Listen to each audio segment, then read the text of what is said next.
पीके TV से जुनेद बहादुर Khan मुकालमा programme के साथ आपकी खिदमत में हाजिर हूं। ख्वातीन और हज़रात, सोशल मीडिया ने एक नया पैराडाइम तख्लीक किया। सोशल मीडिया दुनिया के जितने भी ममालिक हैं, ख्वाह वो पहली दुनिया के हों या तीसरी दुनिया के हों, वहाँ समाजी रवैयों के ऊपर बड़ा असरअंदाज होता है। तीसरी दुनिया के ऊपर बिलखुसूस देखा जाए तो इस बात का तयन करना बड़ा मुश्किल है कि ये असरात मनफी हैं या मुस्बत हैं, क्योंकि किसी भी पैराडाइम के अंदर होने वाली तब्दीलियों का उसी पैराडाइम के अंदर जायजा लगाना या कोई नतीजा खेज गुफ्तगू करना बड़ा मुश्किल होता है। आने वाली जनरेशन इस बात का फैसला करेंगी कि सोशल मीडिया ने कौन से असरात मुरतब किए, मगर एक बात जरूर देखने में आती है कि दुनिया के वो ममालिक जहां पर सोशल मीडिया के खिलाफ क्रैकडाउन होते हैं, सोशल मीडिया एक्टिविस्ट को नजरबंद किया जाता है, वहां रियासत अपने कवानीन को अडॉप्ट नहीं कर पा रही है सोशल मीडिया के पैराडाइम के चेंज होने के साथ साथ, या रियासती इदारे जो अपना फुल कंट्रोल चाहते थे, वो कंट्रोल उनको लगता है कि वक्त के साथ साथ सोशल मीडिया की वजह से जायल हो रहा है। क्या सोशल मीडिया रियासत के इदारों को इररेलेवेंट कर रही है? पाकिस्तान के अंदर ये मुबाहिसा शुरू किया चंद लोगों ने, जो नौजवान लोग थे, वो नौजवान लोग ये चाह रहे थे कि सोशल मीडिया के इस पैराडाइम को जायल हो रहा है। क्या सोशल मीडिया रियासत मेरा ख्याल है कि बुराई भाई आपकी आवाज जो है वो आ रही है। वही मैं कर रहा हूँ, वो हो गया बंद। तो मैं कह रहा था कि ख्वातीन और हज़रात, सोशल मीडिया के इस पैराडाइम को पाकिस्तान में चंद नौजवानों की एक टीम थी जिन्होंने शुरू किया। उन्होंने हुकूक की बहस शुरू की सोशल मीडिया के प्लेटफॉर्म पे। वो हुकूक की बहस बदलते हुए एक दिन ऐसा हुआ कि वो गुमशुदा अफराद की बहस बन गई। रियासत के इदारों के साथ बराह रास्त इस तरह की चीज़ों पे टकराव हो गया, क्योंकि इंसानी हुकूक की जहाँ बहसें होती हैं वहाँ मार्जिन ऑफ एप्रिसिएशन होता है यूनाइटेड नेशन की तरफ से भी, और बहुत सारे ममालिक उसको इस्तेमाल भी करते हैं। मगर उन नौजवानों की बहस इतनी रंग लाई कि पाकिस्तान में एक समाजी तब्दीली देखने को मिल रही है। आज हम बात करेंगे वो ब्लॉगर्स में से एक ब्लॉगर के साथ जिनको उस वक्त उठाया गया, नजरबंद किया गया, और उसके बाद उनके ऊपर जो इल्जामात थे वो दुरुस्त साबित ना होने पर उन्हें छोड़ भी दिया गया। हमारे साथ आज मौजूद हैं अहमद वकास बुराया साहब। अस्सलाम वालेकुम वकास बुराया साहब। वालेकुम अस्सलाम सर जी, थैंक यू। बहुत शुक्रिया, आपने हमें वक्त दिया आज। और सबसे पहले बुराया साहब, इस बात को यहाँ से शुरू किए देते हैं कि मुझे ये बताइए कि समाजी जो तब्दीली है पाकिस्तान में, उसमें सोशल मीडिया कोई इम्पैक्ट डाल रहा है? आपको क्या लग रहा है कि जो तहरीक शुरू की गई थी, जो बहस आप लोगों ने शुरू की, वो अब रेलिवेंट हुई है या अभी तक इररेलेवेंट ही पड़ी है, या ये वैसे ही एक वक्त का ज़िया है? उसमें दो तीन एस्पेक्ट हैं। एक एस्पेक्ट है मजहब का, एक सियासत का, एक इंसानी हकूक का। अगर आप देखें सियासत के एंगल से, तो जो इमरान खान ने की पार्टी शुरू हुई और उनको हम हमेशा से छेड़ते हैं वज़ीर आज़म सोशल मीडिया, इमरान खान के राइज में सोशल मीडिया का बहुत बड़ा हाथ है कि सोशल मीडिया से एक पार्टी जो शुरू होती है वो पार्टी फिर चलती जाती है, सोशल मीडिया पे कैंपेन करती है, एडवर्टीजमेंट्स करती है, अपने प्रोजेक्ट्स दिखाती है ट्रेडिशनल मीडिया के साथ उस ऑडियंस को रीच। क्योंकि आमतौर पे आप देखें जो ट्रेडिशनल मीडिया और सोशल मीडिया की ऑडियंस है वो थोड़ी बहुत ओवरलैपिंग है, लेकिन डिफरेंट ऑडियंस है, डिफरेंट एज ग्रुप्स हैं। तो इमरान, ये पॉलिटिकल में हमें अब नजर आता है। फिर अभी पीएमएलएन देखें, कंप्लीट मीडिया ब्लैकआउट के बावजूद जो उनका वोट का इज्जत दो का बयानिया जो भी है वो सारा सोशल मीडिया की बुनियाद पे खड़ा हुआ है। बिल्कुल। इसी तरह मजहब में आप देखें, मजहब में पाकिस्तान में जब ये शुरू होता है तो शुरू में सिर्फ मजहबी लोग होते थे, लश्कर जंगवी वगैरह और ये सारे। फिर लिबरल पेजेस, लिबरल वॉइसेस आनी शुरू हो गई, मजहब पर तनकीद भी आई, मजहब पर क्या नाम, सब कुछ आया, जो सब कुछ वो चल रहा था और वो क्वाइट बैलेंसिंग था जो उसमें है ना। और बहुत सारे लोग आपको बताते थे कि जो है ना क्या उनको असर नजर आ रहा है जी। तीसरी थी ह्यूमन राइट्स की बहस। ह्यूमन राइट्स की बहस में बलोच थे, हम लोग आते थे। यहाँ पर एक गुराया साहब एक बात किए देते हैं, आप मुझे इस बात का भी जवाब साथ दीजिए कि पाकिस्तान के अंदर एक मकबूल बयानिया तो है जो कि पाकिस्तान की एक अक्सरियत मानती है। जमहूरी एतबार से देखा जाए, सोशल मीडिया पैराडाइम में जितना भी शिफ्ट लेके आएगा वहां पर अक्सरियत लोगों की बात ही मानी जाएगी। ये दुरुस्त है कि हो सकता है कि आप जो बहस करना चाह रहे हैं या आपका जो बयानिया नैरेटिव है वो दुरुस्त हो, वो इंसानी हुकूक की बात कर रहा हो, मगर पाकिस्तान की अक्सरियत जिस बात को मानती है वो उसके मदे मुकाबल होगा तो वो बयानिया तो जायल हो जाएगा, डिल्यूट हो जाएगा कुछ अरसे के बाद। आपको यूं नहीं लगता कि सोशल मीडिया के आने की वजह से एक मुस्बत बड़ी बहस तो शुरू हुई है, मगर उस जगह वहां स्पेस मिली है उस बहस को भी जो पाकिस्तान के अंदर आप समझते थे कि गलत है। देखें, मैं उसी तरफ आता हूँ। अब आए आप इंसानी हकूक पर। ट्रेडिशनल मीडिया ने कभी बात नहीं की बलूचिस्तान के इशू पे, ह्यूमन राइट्स वायलेशंस पे, मिसिंग पर्संस पर, शिया जिनोसाइड पे, शिया किलिंग पे, हजारा किलिंग के ऊपर। जो शिया किलिंग को एक रिकॉग्नाइज किया गया है कि हजारा की जिनोसाइड हो रही है, शिया की जिनोसाइड हो रही है, वो सोशल मीडिया की वजह से मुमकिन हुआ है। बलूचिस्तान की जो हालत जार हाईलाइट हुई है वो सोशल मीडिया की वजह से हुई है। अब मंजूर पश्तीन आपके सामने है, जो रिसेंट फिनोमेना पश्तून तहफ़्फ़ुज़ मूवमेंट। जब मंजूर पश्तीन फाटा से चलता है तो वो महसूद तहफ़्फ़ुज़ मूवमेंट थी, वो इस्लामाबाद चलते तक पश्तून तहफ़्फ़ुज़ मूवमेंट बन गई और अब वो पाकिस्तान तहफ़्फ़ुज़ मूवमेंट बनती जा रही है। जी बिल्कुल। तो सोशल मीडिया जो है वो मटेरियलाइज भी हो रहा है, सोसाइटी पे इम्पैक्ट भी डाल रहा है। हाँ, ये बात जरूर है, लेकिन उसको आप इस तरह देखें कि आज से अगर आप 5 साल पहले फेसबुक या ट्विटर उठाकर देखते, आपको इम्पैक्ट ना होने के बगैर नजर आता। लेकिन जिन लोगों ने 5-6 साल पहले स्ट्रगल की, वो अकेले चाहे बैठे बोलते रहते थे और लोग कहते थे यार ये पागल लगे हुए हैं। आप अगर आज सोशल मीडिया उठाकर देखें तो लाखों लोग वही बात कर रहे हैं। मसलन दुरुस्त बात है। यहाँ एक बात और भी है कि दुरुस्त बात है कि ये बात हम समझते हैं, आप भी ये कहते रहते हैं कि पाकिस्तान के अंदर जो रियासत या रियासती इदारे हैं वो अडॉप्ट नहीं कर पा रहे हैं इस पूरी सिचुएशन को कि जो सोशल मीडिया की वजह से पैराडाइम शिफ्ट हुआ है। मगर आप ये भी तो देखिए कि वक्त के साथ साथ जो रियासती इदारे इस बात को लर्न करते हैं, जो आपका जो मैस पूरा लर्न कर लेता है, तो उसके बाद आप किसी एक खास बयानिए को लेकर जारी नहीं रख सकते सोशल मीडिया कैंपेन। बयानिए जो हैं वो बदलते रहते हैं और मकबूल बयानिया आखिर में जाके प्रिवेल करता है, बेशक वो गलत हो या इररिलेवेंट हो। अब एक और बात है आम कि पाकिस्तान के अंदर मुख्तलिफ जैसे कौमियतें हैं, जैसे कि अभी आपने पश्तून तहफ़्फ़ुज़ मूवमेंट की बात की है। नेशनलिस्ट की बहुत सारी थीरीज होती हैं, पश्तून नेशनलिज्म है, बलोच नेशनलिज्म है, सिंधी नेशनलिज्म है, कश्मीरी नेशनलिज्म है, ये सारे नेशनलिज्म है। ये सारे नेशनलिज्म अपनी जगह पर काम करते हैं। आप हर इंसान ये समझता है कि नेशनलिज्म की थीरी दुरुस्त है, क्योंकि एक बुनियादी इंसानी हक है कि वो अपनी नस्ल की बुनियाद पे कोई तहरीक चलाए। मगर एक रियासत का अपना नेशनलिज्म भी होता है जो ड्राइव किया गया 1947 में। बहुत सारे पाकिस्तान में लोग उस नेशनलिज्म की थीरी को मानते हैं। हम ये तो नहीं कह सकते कि वो नेशनलिज्म गलत है और बाकी नेशनलिज्म दुरुस्त है। तो आखिर में प्रिवेल तो वही नेशनलिज्म करेगा जो मकबूल बयानिया होगा, जिसको ज्यादा लोग मानते होंगे। क्या ये बात दुरुस्त नहीं? मैं डिसएग्री करूंगा। कैसे? पिछली बात थोड़ी सी मैं ये खत्म करता हूं कि हमने तहरीकें, मजहबी, गैर मजहबी, सियासी तहरीकें सोशल मीडिया से मटेरियलाइज होकर रियलिटी बनती देखी है। अब नेशनलिज्म देखें, कोई भी अफराद, मैं कहता हूं मेरी गुराया नेशनलिज्म चलानी है, मैंने जट नेशनलिज्म चलानी है, मैंने पंजाब नेशनलिज्म चलानी है, ये मेरा राइट है जब तक मैं वायलेंस नहीं करता और मैं दूसरों को उस पर फोर्स नहीं करता। इसी तरह पाकिस्तान में जो पाकिस्तान नेशनलिज्म पे बिलीव करने वाले नॉन वायलेंट तबका है, जो शुरू में लोग थे और आहिस्ता आहिस्ता उनके हमनुमा आए, मौजूद हैं और उनका उतना ही हक है जितना किसी को पश्तून नेशनलिज्म का, पंजाबी नेशनलिज्म का, उतना ही किसी को पाकिस्तान नेशनलिज्म या उर्दू नेशनलिज्म का हक है। लेकिन जब आप प्रैक्टिकली देखें, क्या सिंध, बलोचिस्तान और केपी की अक्सरियत उस पाकिस्तान नेशनलिज्म को रिजेक्ट नहीं कर चुकी? उनकी अपनी नेशनलिज्म ज्यादा स्ट्रांग नहीं है? केपीके की पॉलिटिक्स जो सारी है वो पश्तून नेशनलिज्म पर है। दुराया भाई, आप जो एक इलाकाई नेशनलिज्म होते हैं, ये बात दुरुस्त है कि उनके दरमियान में एक इमोशनल बाउंडिंग होती है जो जुबान के साथ ताल्लुक रखती है या उस इलाके या खुद खित्ते की नस्ल के साथ ताल्लुक रखती है। मगर 70 साल से एक नेशनलिज्म के ऊपर इन्वेस्टमेंट की जाती है, हजारों लोग उस पर भी जाने कुर्बान करते हैं, बहुत सारी जंगें लड़ी गई सिर्फ उस नेशनलिज्म को इस्टेब्लिश करने के लिए। एक बड़ी इन्वेस्टमेंट के बाद मार्जे वजूद में आया हुआ है। पाकिस्तान की एक अक्सरियत उसको मानती है। दो तरह के रास्ते होते हैं।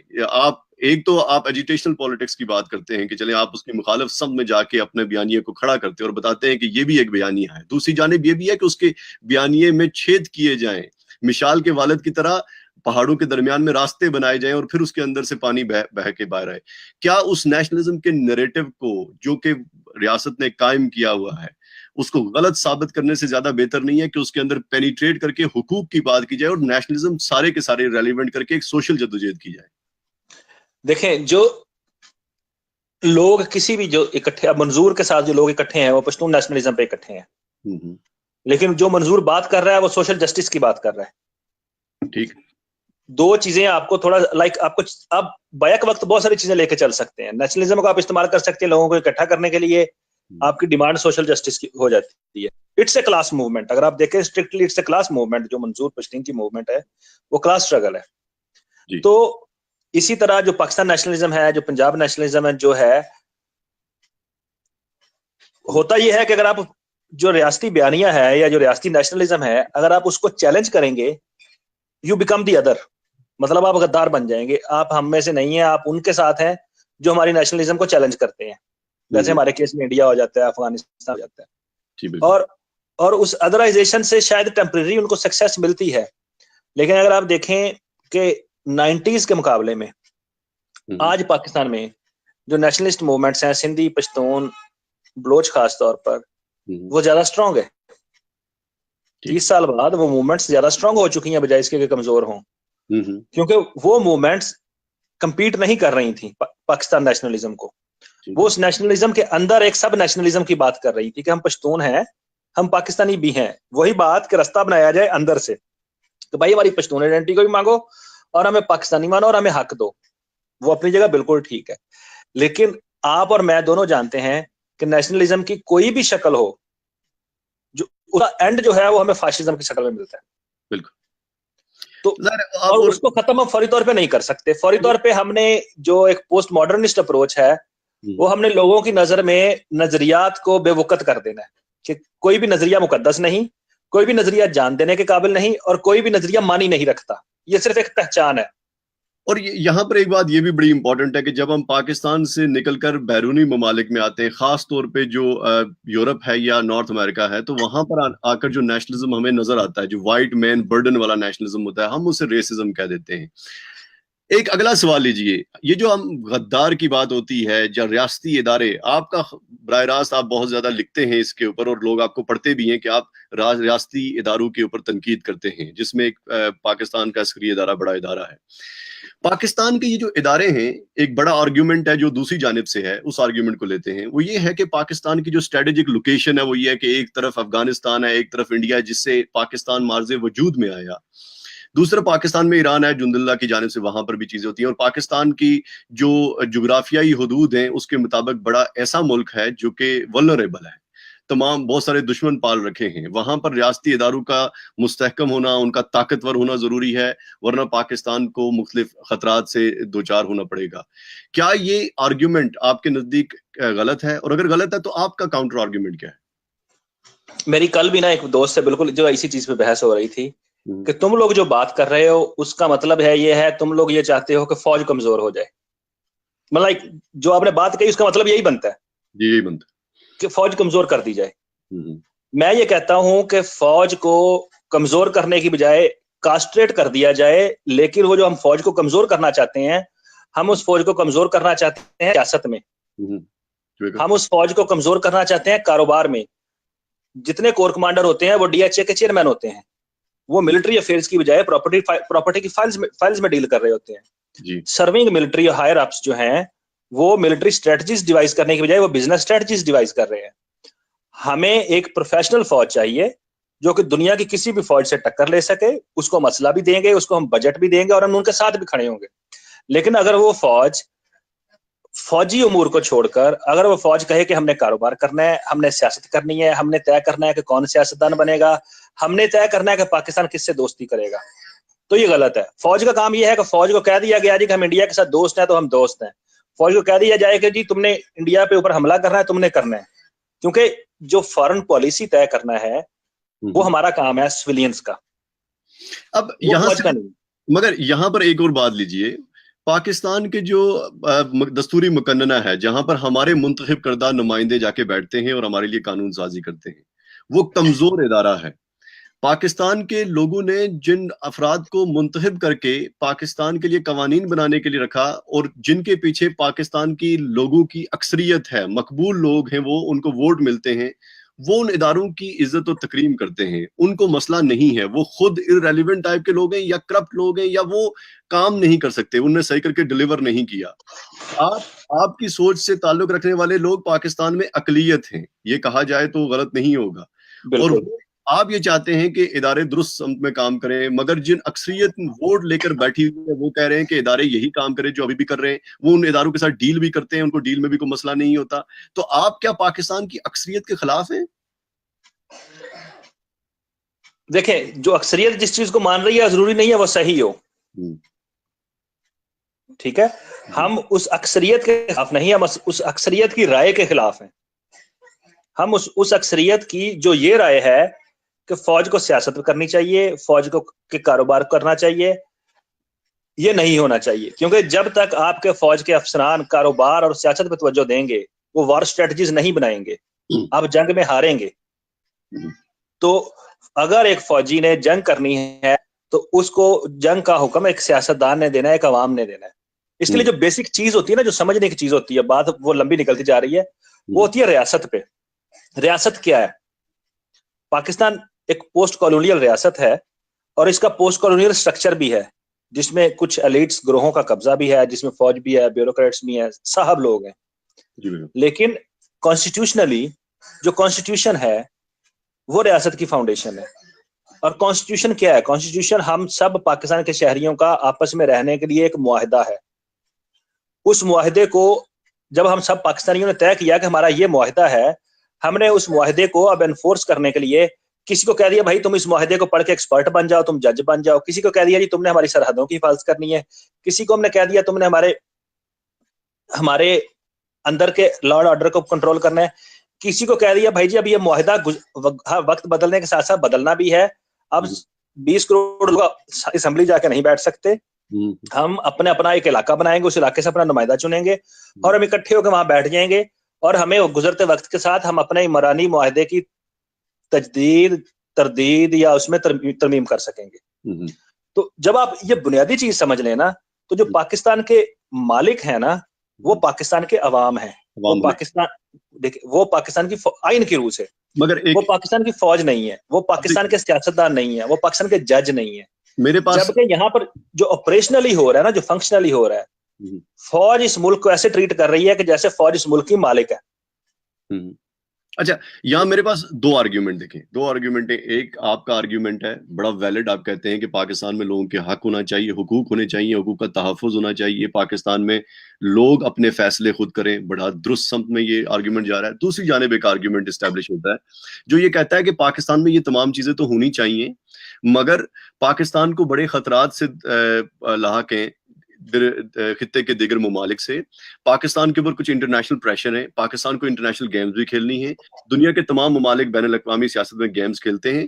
वहां पर बैन अल-अक़वामी सतह पर मुख्तलिफ ग्रुप्स जो है, ग्रुप वो मुख्तलिफ तंजीमों को इस्तेमाल करके हमारे खिलाफ प्रोपेगेंडा करते हैं। आपका आर्ग्यूमेंट दुरुस्त हुआ, मगर ये उस आर्ग्यूमेंट के मुकम्मल तौर पर खिलाफ नहीं है जो रियासत ने इस्टेब्लिश कर रखा है। क्या आप इन तमाम खतरात को गलत समझते हैं जो बैन अल-अक़वामी सतह पर पाकिस्तान को एज अ रियासत लाहक है? या पाकिस्तान जैसे पश्तून तहफ़्फ़ुज़ मूवमेंट के इंग्लैंड में अगर कोई जलसा होता है तो पाकिस्तान का एक बड़ा पॉपुलर नैरेटिव ये सामने आता है कि जी वहां पर बहुत सारे इंडियन लॉबीज होती हैं जो उन जलसों में सपोर्ट करते हैं। ये एक आर्ग्यूमेंट है, ये गलत है या सही है? इसका तायुन आप कैसे करेंगे? उसकी दो चीजें हैं। पहले तो हम उस चीज की तरफ आते हैं कि जो हो रहा है और जो कहा जा रहा है कि पाकिस्तान को खतरात लाहिक है। ईरान की अक्सर क्या दुश्मनी है? चाइना की अक्सर क्या दुश्मनी है? कोई दुश्मनी नहीं है। यही कि आप उनके मुल्क में पंगेबाजी करते हैं, वो आपके मुल्क में पंगेबाजी करते हैं। अफगानिस्तान से क्या लड़ाई? आप यूरोप में किसी भी या कनाडा में किसी अफगानी से मिलें, वो आपको एक ही बात कहेगा कि यार तुम लोगों ने हमारा मुल्क खंडर बना दिया, तुम लोगों ने हमारी नस्लें मजूर बना दी, तुमने हमारा मुल्क तबाह कर दिया, हम तुम्हारे मुल्क से कैसे प्यार कर सकते हैं? तुम आज भी हमारे मुल्क में तालिबान को हमायत कर रहे हो। इंडिया के साथ बाकी, आप यहाँ कनाडा रहते हैं, हमारे यहाँ पे देसियों के बाद जो सबसे ज्यादा अच्छे दोस्त होते हैं वो इंडियन होते हैं, फिर बंगाली होते हैं, फिर श्रीलंकन होते हैं। हम इकट्ठे खाते पीते भी हैं, सोते भी हैं, पार्टी भी करते हैं। और जब हम कोई क्लास नए स्टूडेंट जाए ना, बतौर नए स्टूडेंट क्लास में जाए, तो हमारी सबसे पहले दोस्ती इंडियन से होती है।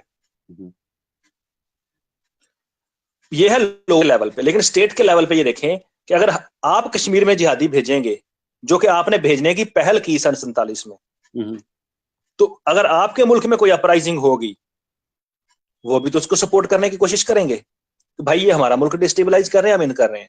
तो जियो स्ट्रेटेजिक गेम्स में सारे कंट्रीज इतने मेच्योर कम से कम हैं, और जैसे कि मुशर्रफ भी उस मामले में कहता था यार तुम लोग भी भेजना बंद कर दो, हम भी बंद कर देते हैं, सुकून हो जाएगा।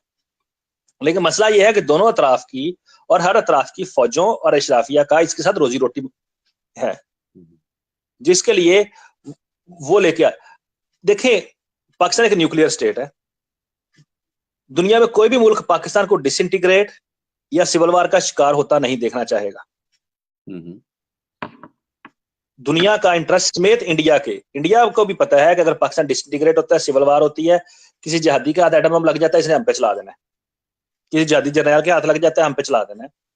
सो इंडिया से लेकर ईरान, चाइना, यूरोप, सारी दुनिया का एक इंटरेस्ट है कि पाकिस्तान एक स्टेबल कंट्री हो। और जो पाकिस्तान के अंदर इकोनॉमिक इंस्टेबिलिटी है वो बहुत स्ट्रांगली लिंक्ड है पॉलिटिकल इंस्टेबिलिटी से। आपका मुल्क, आपके जितने जर्नैल, आपके जितने जज और आपके जितने सियासतदान हैं, वो 5 साल आपस में लड़ते रहें, धींगा मुश्ती करते रहें, इकोनॉमी कहां से चलेगी, मुल्क कहां से चलेगा, दुनिया में मुल्क का इमेज कहां से बिल्ड होगा। तो जो हमारे मसाइल की जो बुनियादी वजह है वो हमारे घर के अंदर जो धींगा मुश्ती चल रही है। एक मुल्क के अंदर 4 रियासतें बनी हुई हैं।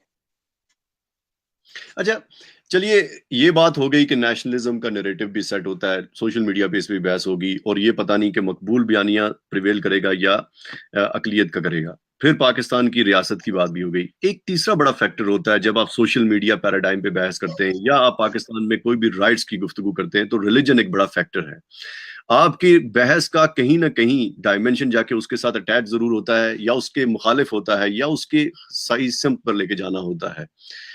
कहा यह जाता है चूंकि एक मजहबी रियासत मार्जे वजूद में आई थी, पाकिस्तान बनने के दौरान ज्यादातर लोगों का ये मानना है, ये गलत मानना है या सही, इस पे गुफ्तगू में नहीं कर रहा, ज्यादातर लोगों का ये मानना है कि पाकिस्तान इस्लाम के लिए बना था, हमने इस्लाम के लिए मुल्क लिया था, लिहाजा वो ये ख्वाब लेकर आए थे कि उन्होंने एक इस्लाम वाले मुल्क में रहना है।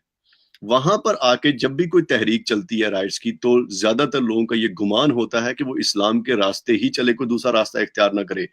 आपका इसके ऊपर क्या आर्ग्यूमेंट है? क्या रिलीजन एज अ फैक्टर साथ रखा जाना जरूरी है, या रिलीजन भी एज अ फैक्टर हमेशा अलग रहना चाहिए रियासत से? देखें, इसमें भी बिल्कुल बात वही नेशनलिज्म वाली बात है। किस फर्द ने किस खुदा को मानना है, किसने हाथ छोड़ के नमाज पढ़नी है, किसने हाथ बांध के पढ़नी है, किसने किस फिरके को फॉलो करना है, ये फर्द का मामला है। किस फर्द ने 5 नमाजें पढ़नी है, किसने तहज्जुद भी लाजमी पढ़नी है, किसने नफल भी पढ़ने हैं, किसने कैसा लिबास पहनना है, ये फर्द तय करेगा, रियासत तय नहीं करेगी। क्योंकि रियासत किसी एक ग्रोह की तय कर सकती। रियासत की जिम्मेदारी है वो लोगों की मजहबी आजादी को यकीनी बनाना है। अगर कोई शिया है, कोई सुन्नी है, कोई अहमदी है, कोई बरेलवी है, कोई देवबंदी है, कोई इस्माइली, व्हाट्सोएवर, ये इस्लाम के अंदर है। इस्लाम के बाहर आप देख लें, क्रिश्चियन है, कोई हिंदू है, किसी का कोई भी मजहब है, रियासत की ये जिम्मेदारी है कि उसकी मजहबी आजादी को यकीनी बनाना। अगर आप रियासत को एक देवबंदी सुन्नी रियासत बना देंगे तो जो बाकी जितने तबकात हैं, फिर रियासत की नमाज के टाइम भी उस हिसाब से होंगे, फिर रियासत प्रमोट भी उसी को करेगी, बाकी सारे अकलियत बन जाएंगे। रियासत शिया हो जाएगी, बाकी सारे अकलियत बन जाएंगे। तो एक स्टेबल रियासत को चलाने के लिए मैं ये समझता हूं कि ये बहुत जरूरी है कि रियासत का मजहब की आजादी को यकीनी बनाना जिम्मेदारी हो। उसकी जिम्मेदारी लोगों को ये बताना ना हो कि तुमने देवबंदी होना है, बरेलवी होना है, शिया होना है, सुन्नी होना है, या तुमने नमाज पढ़नी है या नहीं पढ़नी। क्योंकि रियासत मुझे पैसे नहीं देती नमाज पढ़ने की, नेकियां मिलनी है, वो मेरा और खुदा का हिसाब है। अच्छा गुराया साहब, एक बात इसमें ये भी है कि पाकिस्तान एज अ स्टेट, ये बात बिल्कुल दुरुस्त है कि पाकिस्तान के अंदर या दुनिया के किसी भी मुल्क के अंदर लोगों को मुकम्मल मजहबी आज़ादी होनी चाहिए, वो अपनी मर्जी से अपने ईमान का तयन करें। रियासत को यह हक हासिल नहीं है कि किसी के ईमान का तयन करे, दुरुस्त। मगर जब लोगों की एक अक्सरियत खास मजहब से ताल्लुक रखती है, तो रियासत के ऊपर जो लीगल शेडो है ट्रेडिशनली वो उस मजहब का बन जाता है। ये एक फितरती बात कह लीजिए। जैसे कि आप मगरबी बहुत सारी रियासतों को देखते हैं, रियासत का मजहब तो नहीं है, आपको मुकम्मल मजहबी आज़ादी और फिक्री आज़ादी होती है, मगर ट्रेडिशनल लॉ जो होता है वहां बिब्लिकली ही होता है कहीं ना कहीं, या उसकी कोई ना कोई शक्ल होती है, बेशक वो शक्ल ना होने के बराबर हो। मगर यही बात पाकिस्तान में भी है। पाकिस्तान एज अ स्टेट जो है वो मुसलमान स्टेट है, वहां पर मुसलमानों की दियोबंदी स्टेट आप कह लीजिए, ज़िया के बाद दियोबंदी स्टेट है, उससे पहले बरेलवी दियोबंदी मिक्स स्टेट थी। तो अब दियोबंदी रियासत जो है वो इसलिए भी है कि पाकिस्तान की अक्सरियत दियोबंदी है, या ये भी कह सकते हैं कि दियोबंदी ज्यादा ताकतवर है? देखिए पाकिस्तान की आबादी में तो देवबंदी सारे 13-14% है। देवबंदी तो अकलियत है पाकिस्तान के मुसलमानों में, सबसे दूसरे नंबर पर अकलियत है। सुन्नी सबसे बड़े हैं, फिर शिया पॉपुलेशन है, फिर जो ये है, फिर देवबंदी हैं, फिर वहाबी हैं, फिर अहमदी हैं, फिर इस्माइली हैं, फिर इस तरह सारे आते हैं। तो जो अक्सरियत जो चाहती है, बात तो वही आ जाती है ना कि टायरनी ऑफ मेजॉरिटी, कि हम, हाँ, अक्सरियत जो चाहती है, हाँ एक मिनट आया,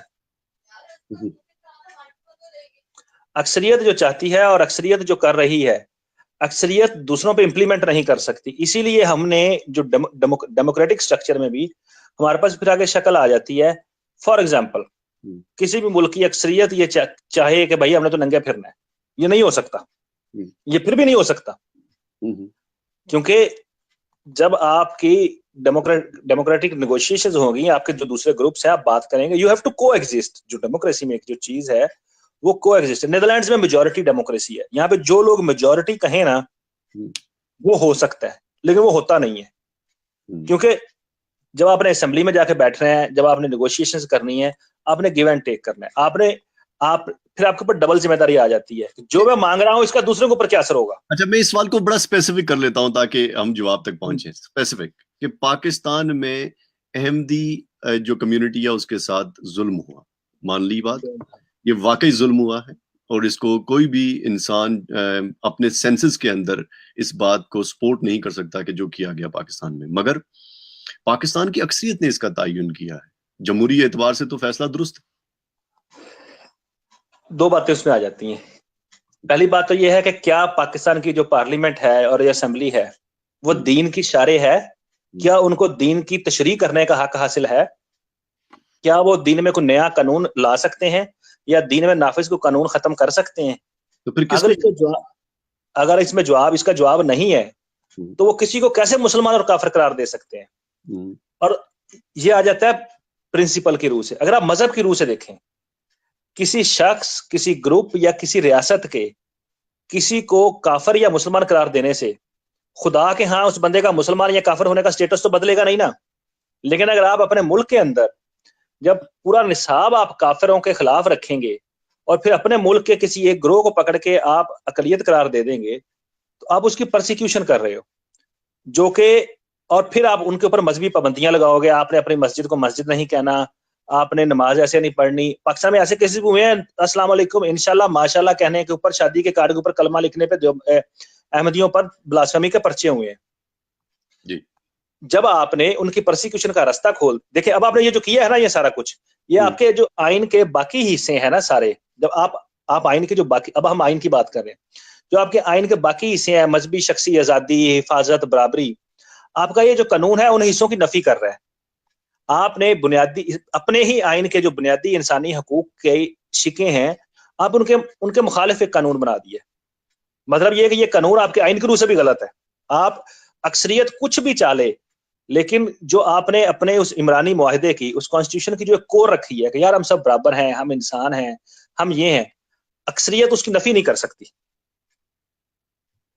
अरे देखिए, जैसे कि एक मिसाल लेते हैं कि पाकिस्तान के अंदर जब अब कहेंगे हम कि जमहूरियत प्रिवेल करनी चाहिए, ये बात बड़ी फितरती तौर पे दुरुस्त बात है, और जमहूरियत में हमेशा जो ज्यादा लोग होते हैं उन्हीं का आइडिया या आइडियोलॉजी प्रिवेल करनी चाहिए। अब उनकी आइडियोलॉजी गलत हो सकती है, ये बात दुरुस्त है, मगर आइडियोलॉजी के गलत होने से हम जमहूरियत के पूरे फलसफे को तो गलत करार नहीं दे सकते, क्योंकि जमहूरियत वाहिद तर्ज हुकूमत या तर्ज सियासत है जिसको आप ये कह सकते हैं कि वो बेहतर तरीके से चलाया जा सकता है। अगर रियासत के पास जमहूरियत के अलावा कोई और क्राइटेरिया नहीं है, जैसे कि हमने इदारों की बात की तो आपने कहा इदारों के पास ताकत नहीं होनी चाहिए, फिर हमने अवाम की बात की तो आप कह रहे हैं कि अवाम के अंदर भी कहीं ना कहीं जाके शऊर का मसला आ जाता है। तो फिर मुझे ये समझाइए कि कौन फैसले किया करेगा, पाकिस्तान के पास या अवाम के पास क्या क्राइटेरिया होगा? क्योंकि देखिए, मिर्जा गुलाम अहमद से ज्यादा खादम रिजवी के पैरोकार हैं, ये जमहूरी एतबार से चीज बैलेंस में नहीं है, लिहाजा बात भी जमहूरी एतबार से खादम रिजवी के पैरोकारों की होगी, वो मिर्जा कादियान वाले के मुताबिक नहीं होगी।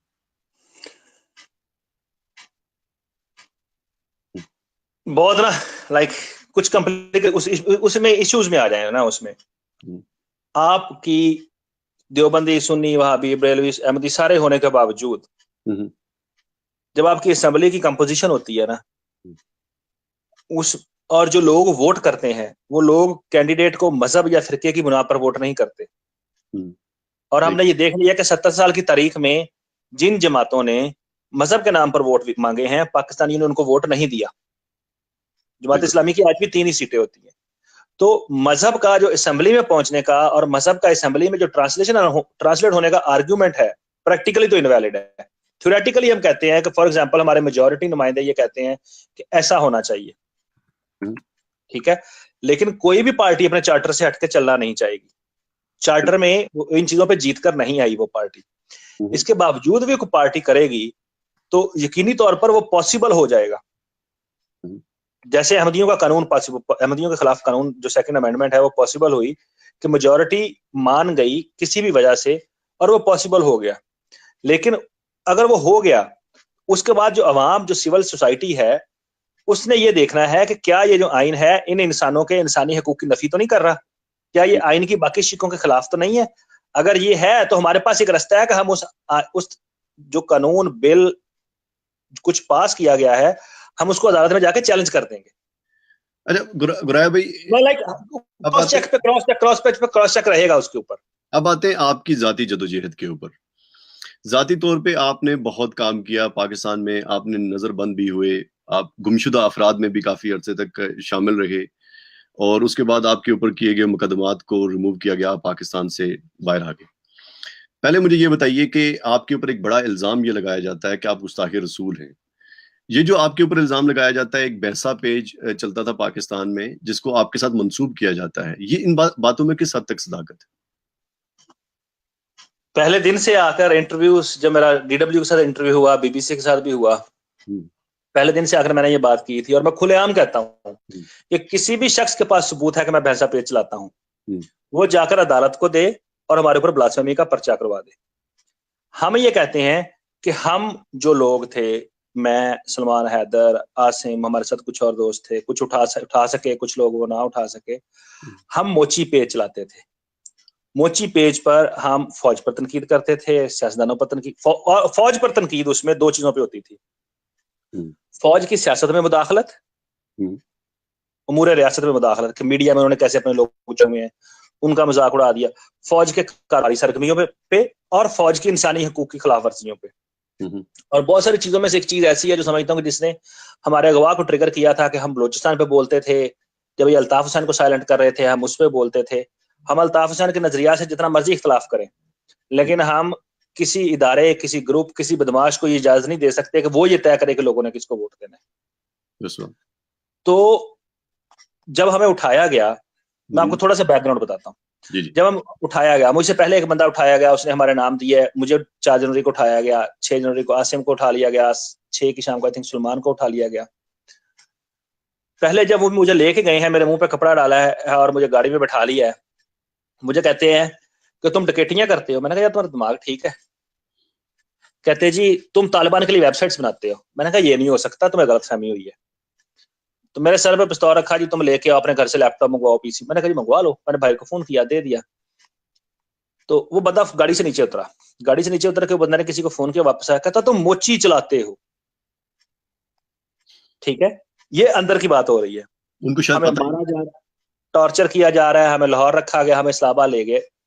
आखिरी दिन जब हमें छोड़ने लगे तो हमें उनमें से एक बंदा था लंबी सारी दाढ़ी वाला, वो कहता कि चुप रहोगे तो बेहतरी है तुम्हारी, तालिबान, लश्कर जंगवी और दूसरे रेडिकल ग्रुप्स तुम्हें और तुम्हारी फैमिली को नुकसान पहुंचा सकते हैं। मैंने कहा यार हमने उनका क्या बिगाड़ा है? कहता तुम्हें नहीं पता कि बाहर लोग ये समझ रहे हैं कि तुम भैंसा पेज चलाते हो। मैंने कहा ये तो कोई बात ही नहीं है, तुम लोगों को बता सकते हो। तो कहता जी फिर तुम चुप कैसे रहोगे? मतलब जो ब्लास्फेमी का इल्जाम था, उससे एक तो लोगों के लिए ये बताना है कि अगर तुम रियासती इदारों पर तनकीद करोगे तो हम तुम्हें और तुम्हारे खानदान को गुस्ताख रसूल बना देंगे। अच्छा।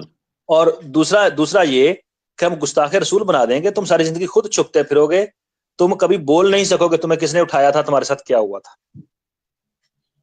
उसमें एक बहुत अहम चीज आती है, अगर आपको शायद याद होगा, टीवी पे मेरे एक कजन को लाया गया था और या मकबूल जान के शो में। हाँ बिल्कुल यार। वो जो मेरा कजन अब्दुल्ला चीमा आया था, इस सारी कहानी में आपने डॉन पे पढ़ा होगा कि मेरे साथ एक और बंदा अगवा हुआ था, अब्दुल रहमान चीमा। अच्छा। वो मेरा कजन था, हम दोनों इकट्ठे मोटरसाइकिल पे जा रहे थे, हम दोनों को इकट्ठे उठाया गया था। वो अब्दुल्ला चीमा का सगा भाई था।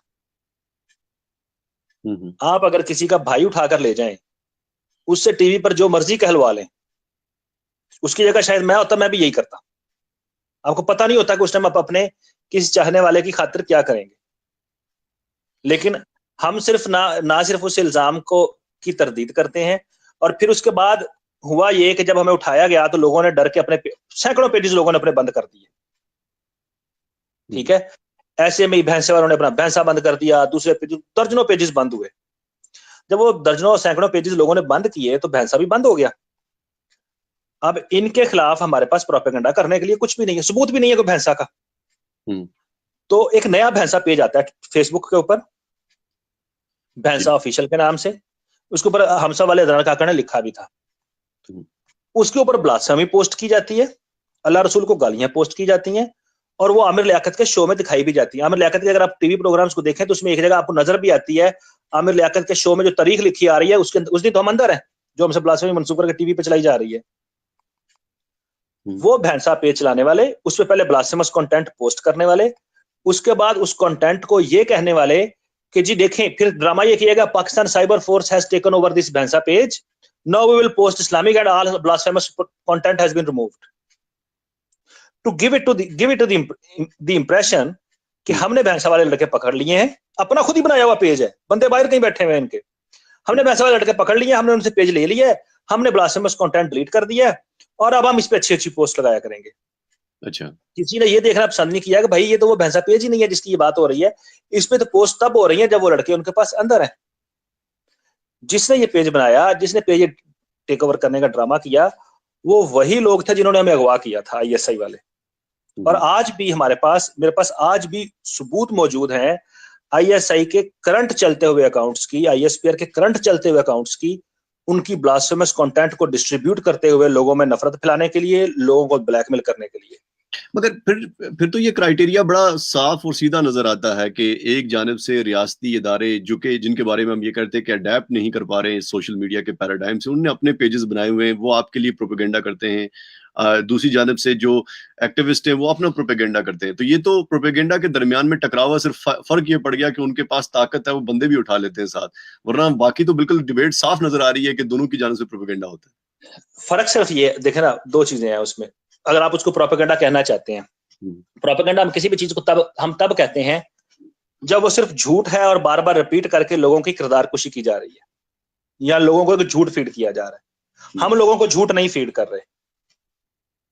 वहां पे आपको बताया जाता है जी, सुबह बताया जाता है जी वकास गुराया के अकाउंट से 60 करोड़ निकल आए, शाम को बताया जाता है जी वकास गुराया हालैंड, वो तो इंडिया बैठा हुआ है, उसको तो अगवा ही नहीं किया गया। अगले दिन सुबह कुछ और बताया जाता है। उसकी एक बड़ी अच्छी मिसाल है, मैं वापस आया तो मैं 9 मार्च को जिनेवा गया, मैं यूनाइटेड नेशंस गया, मैंने जाकर कहा जी मुझे पाकिस्तान की आर्मी ने उठाया है, मेरे ऊपर तशद्दुद किया है, मेरे घर वालों को धमकाया है, हमारे ऊपर झूठे ब्लास्फेमी के इल्जाम लगाए हैं, फिजिकल डैमेज है, मेरा कान का पर्दा फटा है। वहां पर पाकिस्तान के जो एम्बेसी के लोग थे और जो आईएसए के लिए काम करते हैं, बड़ा मशहूर है एक अहमद कुरैशी नामी एंकर भी है एक्सप्रेस का या किसी टीवी का, और एक दो जमात इस्लामी के इस तरह के लोग हैं, ये लोग वहां बैठे हुए हैं, ये मेरे सेशन में बैठे हुए हैं। मेरे पास उस पूरे सेशन का ट्रांसक्रिप्ट मौजूद है, जो उस सेशन में बात हुई है, मैं जिन लोगों से मिला हूं। अगले दिन सुबह उम्मत पे खबर लगती है वकास गुराया का जिनेवा में शातमीन रसूल के इज्तिमा में शमूलियत। वकास गुराया ने अपनी अल्लाह रसूल की शान में की जाने वाली गुस्ताखियों की दास्तानें सुनाकर खूब दाद वसूल की। शाम को उस चीज के ऊपर आमिर लियाकत प्रोग्राम करता है, अगले दिन वही सारा सोशल मीडिया के इनके अकाउंट से शुरू हो जाता है।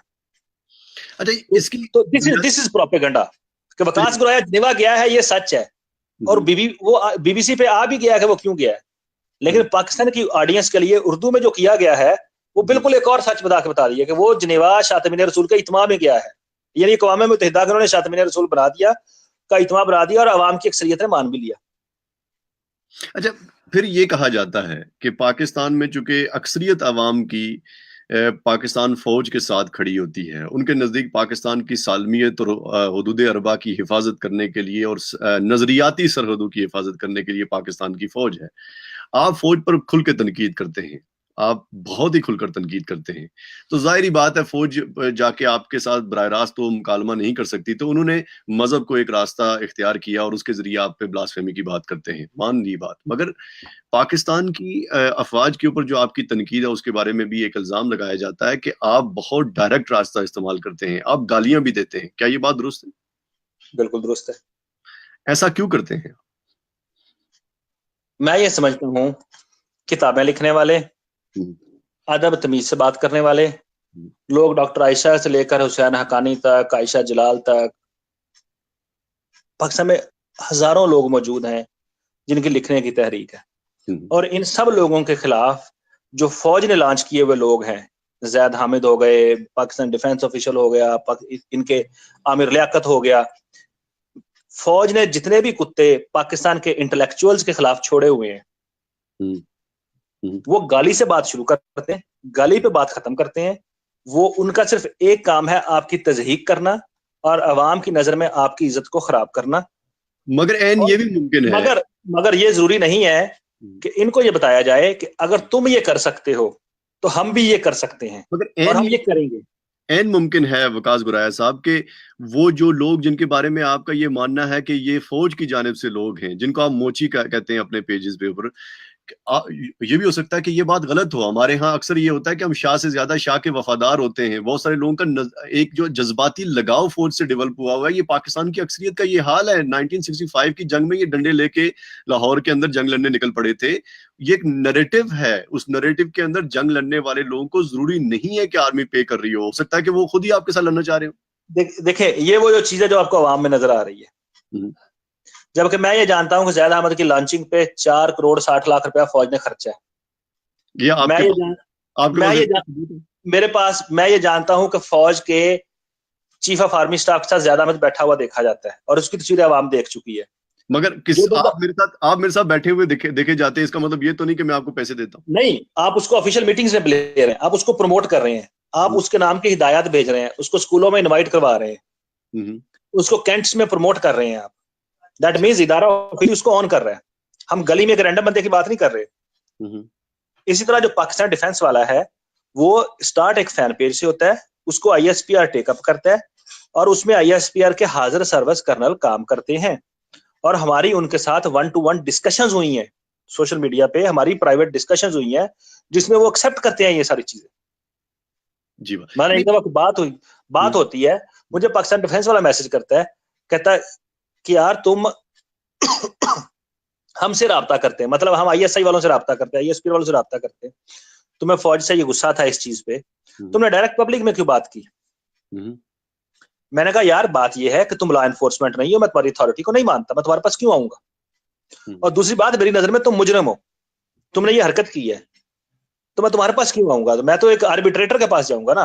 वकास गुराया साहब, एक आर्ग्यूमेंट ये है, जो आर्ग्यूमेंट आपकी गुफ्तगू से एस्टैब्लिश हुआ है, मेरा नहीं आर्ग्यूमेंट है, वो ये है कि बहुत सारे पेजेस बनाए जाते हैं, उनके साथ लोगों को लिंक किया जाता है। कोई किसी वक्त भी किसी पेज के साथ आपको लिंक कर सकता है, जो गुस्ताखे रसूल का होगा, जो कोई गुस्ताखे मजहब का होगा।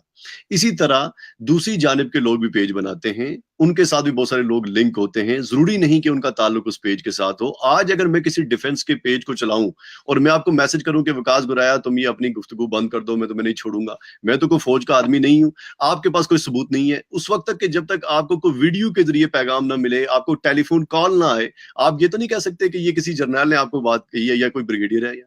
नहीं, ऐसे नहीं। देखे ना, मैं जिनकी बात कर रहा हूं, मैं उन लोगों की बात कर रहा हूं कि जो ऑफिशियली उनके अंडर चल रहा है। पाकिस्तान डिफेंस एक पेज की बात कर रहा हूं मैं। अच्छा, ठीक है। अब एक पेज चल रहा है पाकिस्तान डिफेंस कमांड के नाम से पेज, और वो पाकिस्तान डिफेंस कमांड जो है वो जनरल तारिक खान का रजिस्टर्ड थिंक टैंक है। जब फौज के रजिस्टर्ड थिंक टैंक वो चला रहे हैं, ठीक है, आप उनको तो लिंक करेंगे ना। हम एक रैंडम पेज को उठा के नहीं कह रहे, हम उन पेजेस को कह रहे हैं। अब जैसे देखें, मुझे कोई बंदा कहता है यार तुम्हें कैसे पता है कि तुम्हें अगवा करने वाले का नाम कर्नल खालिद था? ये कैसे हो सकता है कि तुम्हें आईएसआई के बंदे का नाम पता चल जाए? मैंने पिछले दिनों अपने दोनों गवाहकारों के नाम ट्विटर पे लगा दिए थे। जब इन लोगों ने मुझे तंग किया, मैंने कहा यार हम बहुत कुछ लेके बैठे हुए हैं, हम तुम्हें कुछ कहना नहीं चाहते, जाने दो, लड़ाई में फायदा नहीं है, पॉलिटिकल स्ट्रगल है और इसको पॉलिटिकल रखो। पाकिस्तान में रहते हैं, दोस्त रिश्तेदार भी फौज में हैं, हम फौज में हमारे हम ख्याल भी हैं, और कहीं पर स्लिप ऑफ टंग भी होती है, आप कहीं बैठे हुए होते हैं, ठीक है, तो सबको पता चलता है कि कहां पर कौन है। अब मुझसे कोई बता मांगे कि सबूत क्या है कि कर्नल खालिद है, मेरे पास इस वक्त शायद कोई सबूत नहीं है, लेकिन मेरे पास, मैं ये कहने को तैयार हूं कि आप ऐसा करें, उस बंदे को अदालत में ले आए, मैं सामने पहचान लूंगा, ठीक है ना। तो इसी तरह ज़ैद हामिद का जो है, मैं कहता हूं कि जनाब मेरे पास, फॉर एग्जांपल मैं कहता हूं कि ब्रिगेडियर है फौज का, वो कहता है जी कि हमने इसकी लॉन्चिंग पे 4.5 करोड़ रुपया लगाया है, और ये चीजें, और वो हमारे साथ कुछ डॉक्यूमेंट्स भी शेयर करता है। डॉक्यूमेंट्स तो शायद हम कभी पब्लिक नहीं कर सकते, मगर एक गुराया साहब, मेरा तो कोई फौज से का तजुर्बा नहीं है, ना मैं कभी उठाया गया हूं, ना इसका बात का तजुर्बा है कि मैंने कभी काम किया है, मगर मैं इंटरनेशनली हम हॉलीवुड की मूवीज देखते हैं, नॉवेल्स पढ़ते हैं, जैसे इंटेलिजेंस इदारे काम करते हैं उनकी रिपोर्ट्स पढ़ते हैं, तो यूं लगता है कि जो बैनुल अक़वामी सतह पे जैसे कि अमेरिका के या दीगर ममालिक के जो एहसास इदारे हैं, उनके काम करने का तरीका ये होता है कि वो हमेशा उन अफराद का इंतखाब करते हैं अपने काम के लिए जो उनकी मुखालफ समत में खड़े होकर बोल रहे होते हैं। ज़ाहिद हामिद जैसा आदमी जो हर वक्त आपकी जानिब से होकर हिंदुस्तान को गालियां दे रहा होता है, ऐसा आदमी कभी भी उनके लिए फायदा बख्श नहीं होगा। उनके लिए तो वकास गुराया इंपॉर्टेंट होगा, क्योंकि वकास गुराया की ऑडियंस वो है जिसके साथ वो बात कर रहा है, वो ऑडियंस है जो कि बराह रास्त इनकी ऑडियंस नहीं बन सकती। भाई जिनको बात वो बराह रास्त समझा सकते हैं, खादम रिजवी के जरिए समझाएं या पाकिस्तान प्राइम मिनिस्टर के लिए, उसके लिए ज़ाहिद हामिद रखने की जरूरत नहीं है, उनको तो गुराया रखने की जरूरत है, क्योंकि उसकी बात इंडिया में भी लोग सुनते हैं, मगरबी ममालिक में भी सुनते हैं। तो ये तो उसूली तौर पे भी बात गलत है अगर वो ऐसा करते हैं। देखिए इसीलिए तो देखे ना, उसूली तौर पे गलत है। आसमा जहांगीर इनको डेंजरस डफर्स कहा करती थी।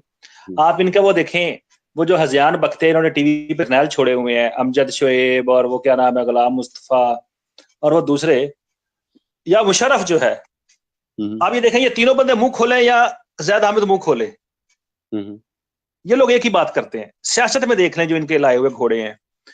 तो आई डोंट नो, जो ये हमारे इदारे में एक प्रॉब्लम है कि इनको मुआशरे में से हमेशा, और दूसरी बात यह है कि शायद ना एक वजह यह है कि ये खुद को अकले कुल समझते हैं, इसलिए इनको रोबोट्स चाहिए होते हैं। ये किसी इंडिपेंडेंट थिंकिंग माइंड को लेकर नहीं आते। उसकी मिसाल डॉक्टर मारिया सुल्तान, फेक पीएचडी, डॉक्टर किरण fake PhD, doctor Farrukh Salim fake PhD, doctor Aamir fake PhD.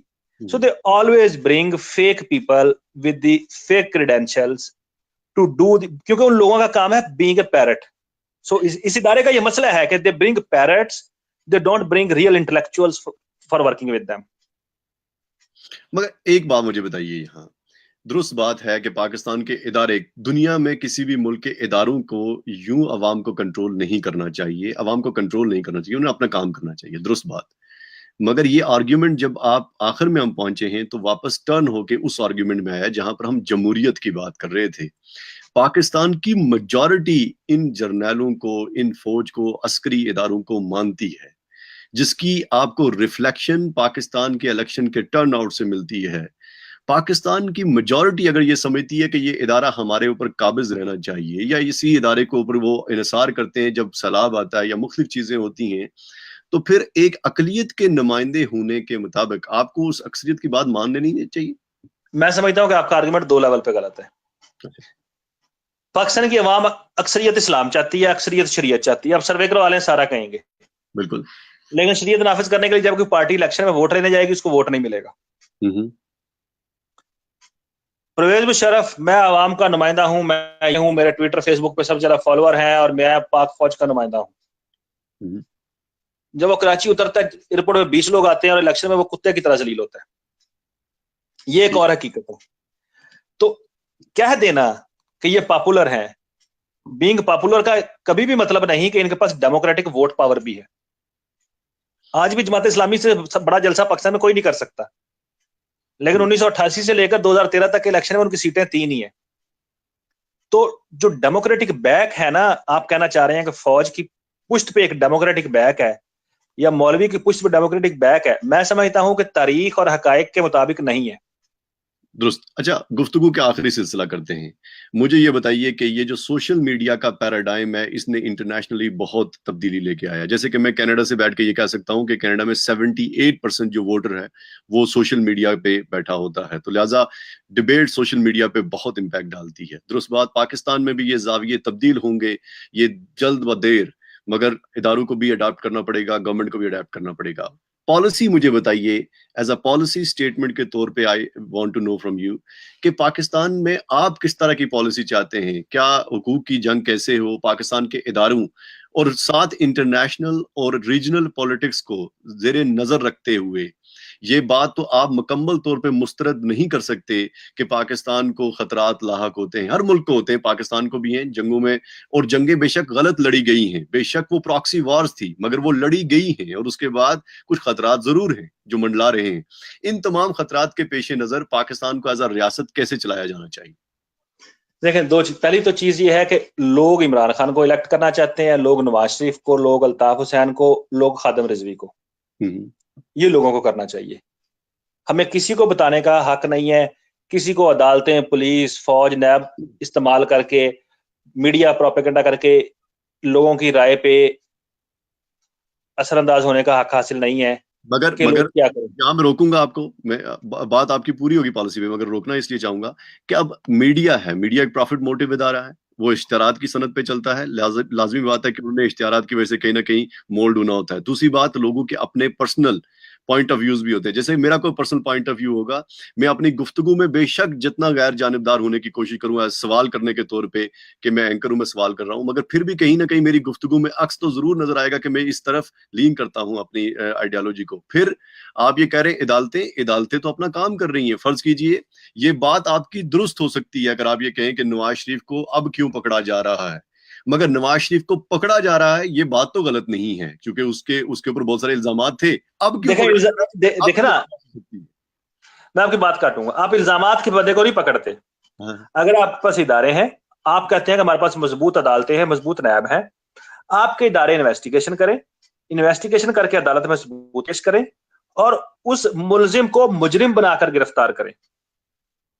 इल्जामात की बुनियाद पर आपको किसी को गिरफ्तार नहीं कर सकते, किसी को वजारत से नहीं उतार सकते, किसी को विक्टिमाइज नहीं कर सकते। और यहाँ पे इल्जामात की बुनियाद पे किया जा रहा है, अभी तक जुर्म साबित नहीं किया गया। समझ रहे हैं ना जो जो जो फर्क है? तो जो है ना, इसी तरह जो क्या कहते हैं उसको, मीडिया है। अब मीडिया में हो क्या रहा है, जो एक बेसिक बात करते हैं हमारी जब भी बात होती है, वो फैक्टर है कोर्शन का फैक्टर। आप ये देखें कि पूरे मीडिया को सरेंडर करवाया गया, जियो को पूरे पक्ष में बंद कर दिया गया, डॉन को बंद किया जा रहा है, ठीक है। सुबह आर्टिकल छपते हैं, शाम को आर्टिकल्स डिलीट हो जाते हैं। इसका मतलब यह है कि मीडिया भी अपनी मर्जी से काम नहीं कर रहा। उनको कुछ लोग, एजेंसियां, कुछ फौज के अंदर कुछ लोग उसको फोर्स कर रहे हैं, तो उनको हक नहीं है। अब मीडिया इररेलेवेंट चीज है, इसलिए इररेलेवेंट चीज है कि अब सोशल मीडिया है, अब तो आजादी है। सोशल मीडिया के लिए पॉलिसी कोई स्टेट तो बना नहीं सकती, ज्यादा ज्यादा वो सोशल मीडिया को ब्लॉक करेंगे एक दो दिन, उससे ज्यादा कुछ फर्क नहीं पड़ेगा। अब आप मुझे ये बताइए कि रियासत, आप एक पॉलिसी के खिलाफ हैं कि रियासत की ये पॉलिसी नहीं होनी चाहिए। मैं खित्ते की सूरत हाल, बैनुल अक़वामी सियासत के तनाजुर में आपकी पॉलिसी जानना चाहता हूँ। मैं कहता हूं कि बैनुल अक़वामी खित्ते की आसपास की सूरत हाल के बावजूद किसी भी हाल के अंदर हम रियासत के किसी भी इदारे को पाकिस्तान के अपने आइन की पामाल, जो आइन है उस पर हमारे तहफ़्फ़ुज़ात अपनी जगह है, हम उसको बदलने के लिए एक लॉबिंग भी कर सकते हैं और हम वोट दे के उसको बदलेंगे भी। लेकिन जो आइन इस टाइम मौजूद है, जो हमारा लोगों का मुआहिदा मौजूद है रियासत का अफराद के साथ, अफराद का रियासत के साथ, उससे बाहर हम कबूल नहीं करेंगे। मसलन फौज लॉ एनफोर्समेंट नहीं है, फौज किसी को गिरफ्तार या अगवा नहीं कर सकती, फौज जज ज्यूरी एग्जीक्यूशन नहीं हो सकती, पुलिस है राव अनवर खुद ही जज ज्यूरी एग्जीक्यूशनर बन जाता है, बंदा पकड़ा कत्ल कर देते हैं। पाकिस्तान के हर थाने में पुलिस मुकाबले होते हैं, नेम इट, हर थाने में, ठीक है। मसला यह है कि अगर हमने, पाकिस्तान ने दुनिया में इज्जत पानी है और पाकिस्तान में हमने अमन लाना है, और हमने यहाँ यूरोपों में और इधर जलील नहीं होना, हम यहाँ भी रहते हैं और सारी जिंदगी तरसते हैं वापस अपने मुल्क जाएंगे, और सबका ख्वाब यही होता है कि अपने मुल्क वापस जाना है एक दिन हमने। वो उसी सूरत में मुमकिन है जब उस मुल्क में इंसाफ एक हो गरीब और अमीर के लिए, और जो हमने इदारे नुमाइंदे जो भी रखे हैं वो वहां पर अकाउंटेबल हों, और उस अकाउंटेबिलिटी में आप और मैं जाती तौर पर ये समझता हूँ कि नवाज शरीफ को इसलिए नहीं घसीटा गया कि नवाज शरीफ के साथ उनकी बहुत सख्त लड़ाई थी, वो फैक्टर्स थे ही, लेकिन आप ये देखें कि 399 बंदों के नाम थे पनामा में, एक बंदे के बच्चों का नाम था, उसका अपना नाम भी नहीं था। आपने अवाम को उस डिबेट में उलझा के 398 बंदे बचा लिए, मगर स्टेटस को एलीट है उसने बंदे बचा लिए हैं। जो एहतसाब का ड्रामा है, आप कनाडा रहते हैं, आप साइकिल पे जा रहे हैं, एक फेरारी वाला कभी भी आपको टक्कर मार के भाग नहीं सकता। चलिए, ये डिबेट तो एक अलग बहस मांगती है, पूरा अलग प्रोग्राम मांगती है। मैं एक आपसे आखिरी सवाल ये चाहूंगा, क्योंकि हमारी ऑडियंस ज्यादा कश्मीर से है, कश्मीर के दोनों इतराफ से, कश्मीरी लोगों से आपका बड़ा ताल्लुक वास्ता है, आपके दोस्त बहुत सारे कश्मीरी हैं, आप उठते बैठते हैं, उनकी तहरीक को भी देखते हैं। कश्मीरी नेशन एज, जो कि हमारा तो बड़ा मुश्किल से ताल्लुक बना है सोशल मीडिया से, जो कि अभी बनना शुरू हुआ है, क्या क्या नकाइस देखते हैं, क्या क्या सुकम देखते हैं इनकी तहरीक में, और कैसे दुरुस्त किया जा सकता है जावियों को? देखें, जो पहला जो मुझे मसला है ना बड़ा, जो यहाँ पे पाकिस्तानी कश्मीरियों को और इंडियन कश्मीरियों को कभी यूएन जाएं या ब्रसल्स जाएं या कहीं जाएं, मैं देखता हूँ ना कि ये जो कश्मीरी है ना, यहाँ पे जो पाकिस्तानी कश्मीरी है वो पाकिस्तानी एजेंसियों के वफादार बन के फिरते हैं, गले में पट्टा डालकर, इंडियन कश्मीरी इंडियन एजेंसियों का गले में पट्टा डाल के फिरते हैं। ठीक है, आप अपनी कौम के साथ उस वक्त तक वफादार नहीं हो सकते जबकि आपकी वफादारी कौम के साथ नहीं। और कश्मीर तो इलाका भी डिस्प्यूटेड टेरिटरी है, और ये तय करने का हक कि उसने किसके साथ जाना है, उसने अलग मुल्क बनना है या उसने क्या करना है, ये हक सिर्फ वहां के लोगों को है, किसी और को नहीं है। तो एक कश्मीरियों में ये मसला है। दूसरा मसला ये है कि कश्मीर दोनों साइड पे दोनों कश्मीरी हैं, आपस में रिश्तेदार भी हैं। अगर आज फौज हटा दें एलओसी से और इंडिया पाकिस्तान की जंग करवा दें आप, उधर के कश्मीरी इंडिया के वफादार है, इधर के पाकिस्तान के वफादार है, और वो आपस में एक दूसरे को मार रहे होंगे। कश्मीरियों में जो नेशनलिज्म की वो जो एक व्यू है ना, वो बहुत कंफ्यूज हो चुका हुआ है। उनकी वफादारियां पाकिस्तान इंडिया के साथ भी हैं, उनकी सिचुएशन, और दोनों अतराफ में जो एक इंडिपेंडेंट थिंकर्स हैं उनको वो ग्रो नहीं करने देते।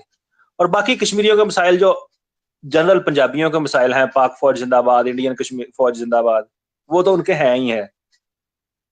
तो मेरे ख्याल में जो उनको जो है ना, कश्मीरियों को यही है कि कश्मीरी किसी से भी वफादार होने से पहले बॉर्डर के उस तरफ वाले अपने कश्मीरी रिश्तेदार से वफादार हो। तो गुराया साहब, आपसे कंटेंट का इख्तलाफ इतना ज्यादा नहीं किया जा सकता। ये बात दुरुस्त है कि आपके पास दलाइल हैं, जो बातें आप मानते हैं आप उस पर दलीलें देते हैं, मगर आपके स्टाइल से शदीद इख्तलाफ किया जा सकता है। आप कुछ अल्फाज ऐसे इस्तेमाल करते हैं जो अभी मशरकी रवायात में उस तरीके से इस्तेमाल करने की इजाजत नहीं है। क्या आप मुस्तकबिल में ये सोचते हैं कि पाकिस्तान की आवाम को समझाने के लिए मैसेज की जो एक पॉपुलर लैंग्वेज है उसको यूज करेंगे, या आप ये अपना अछूता अंदाज अपनाए रखेंगे? मैं ये समझता हूँ कि जो मैं आज हूं ना, वो अपने अछूते अंदाज की वजह से हूं। किसी के अंदाज को कॉपी करके या रिवायात की पासदारी करके मैं जो आज हूं वो नहीं हूं। इसलिए मैं ये समझता हूं कि ये एक, जिसे वो कहते हैं ना, सिग्नेचर है। लेकिन उसके अलावा देखे ना, मसला बिल्कुल इसमें है, जैसे आपकी वाल पे बहस हो रही है जिस बंदे के साथ, लोग जो है वो गाली में खो जाते हैं, कंटेंट भूल जाते हैं। लेकिन हम किसी को माँ बहन की गाली नहीं देते, हम किसी की माँ को गाली नहीं देते, किसी की बहन को गाली नहीं देते, लेकिन हम उस बंदे और मैं कभी किसी को पहले गाली नहीं देता, लेकिन इन्होंने, मौलवियों ने, फौज ने जितने कुत्ते हमारे पीछे छोड़े हुए हैं, उनका एक ही काम होता है, तेरी माँ दी, तेरी भैन दी, तेरी दादी दी, तेरी फलानी दी, तेरी हरामजादे, तेरे फलान, माँ बहन की गालियां, और आपको गालियां देते हैं। और मैंने डॉक्टर आयशा सिद्दीका को गालियां खाते देखा है, मैंने हुसैन हक्कानी को गालियां खाते देखा है, मैंने आसमा जहांगीर को गालियां खाते देखा है, मैंने अपनी माओ की उम्र की औरतों को गालियां खाते देखा है। और ये गालियां देते हैं और वो बेचारे इनको कुछ नहीं कहते। अगर आप ऑब्जर्व करते हैं, आपने ये देखा होगा कि इन मौलवियों की, इनकी इतनी जल्दी जरूरत नहीं होती मुझे गाली दे दें, क्योंकि उनको पता होता है कि ये हमें गाली देगा वापस। ये अगर इसको ठुड्डा मारेंगे, ये हमें उससे जोर से ठुड्डा मारेगा। तो मैं ये समझता हूँ कि लोगों के लिए ये हमारे डिटरेंस वेपन भी है। आपकी गुफ्तगू का बहुत शुक्रिया और बहुत मजा आया आपसे गुफ्तगू करके। आप रहिएगा जब तक मैं क्लोजिंग रिमार्क्स दे दूं। ख्वातीनो हजरात, हमारी गुफ्तगू जो है वो नतीजा खेज चीजें नहीं होती, क्योंकि गुफ्तगू जो होती है उसके लिए जरूरी है कि आप किसी एक बहस का आगाज करें। गुराया ने या सलमान हैदर ने या असम सईद ने एक गुफ्तगू का आगाज किया पाकिस्तान में। इसमें अब बहुत सारे लोग शामिल हो गए हैं और अब वो पाकिस्तान के अंदर सोशल मीडिया का जो इम्पैक्ट है वो उस दौर में इतना नहीं था जितना आज है। सोशल मीडिया का इम्पैक्ट मुस्तकबिल में रहेगा। यहाँ अमेरिकन सेनेट जैसे इदारे भी सोशल मीडिया के इम्पैक्ट को मानने पर मजबूर हुए हैं। पाकिस्तान के अंदर भी इदारों को एक न एक दिन अडेप्ट करना पड़ेगा, पाकिस्तान की रियासत को भी अडेप्ट करना पड़ेगा। इंसानी हुकूक की बहस अब बहस नहीं रही, इसको मानने और ना मानने की बात रह गई है। आप सबकी समातों का बहुत शुक्रिया। अस्सलाम वालेकुम।